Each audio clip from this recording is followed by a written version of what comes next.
Hello, I'm Elijah Henderson with Cryptid SI and Chasing Night Shadows, here to bring you yet another on-site report. As in the past, when we become aware of a new sighting or encounter, or even an old one for that matter, we'll do our very best to bring you a mini report or episode that we have taken to calling Nightmare Nuggets. Many of our reports come from Tennessee or Kentucky or from Appalachia, but we'll not only be reporting from there, we'll definitely be branching further out, but we're trying to take care of the closest ones first, and believe me, there are a lot of them. Following up on our report of the carcass-carrying Bigfoot, I believe that it would be wrong not to present this encounter to you.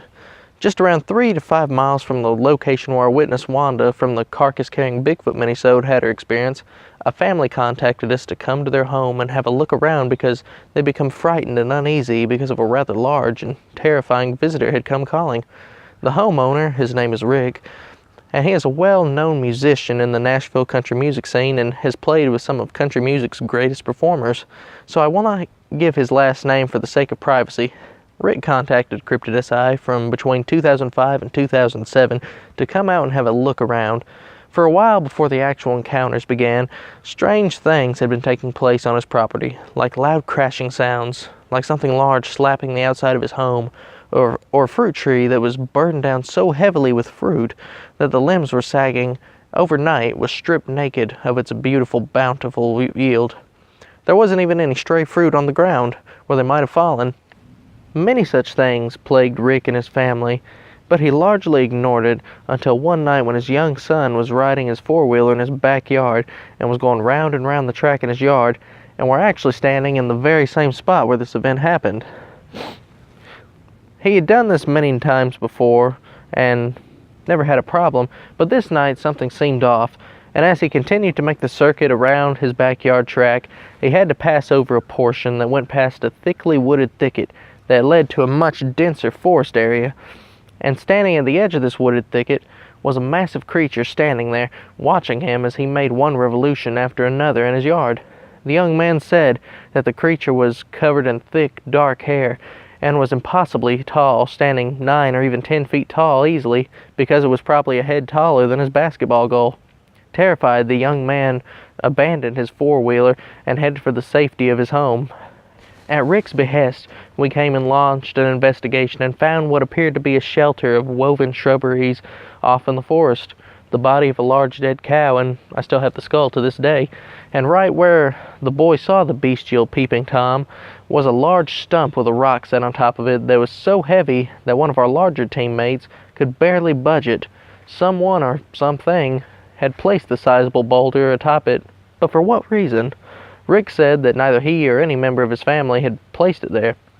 Rick continued to have issues for the rest of the time that he lived at that location. He could hear large thudding footfalls as something would run through the forest behind his home.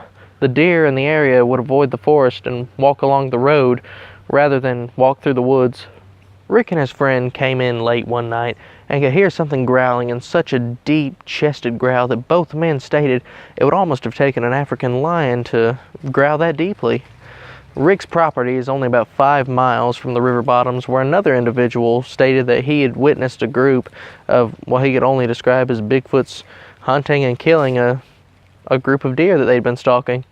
Sadly, this witness did not want to be interviewed in an official capacity.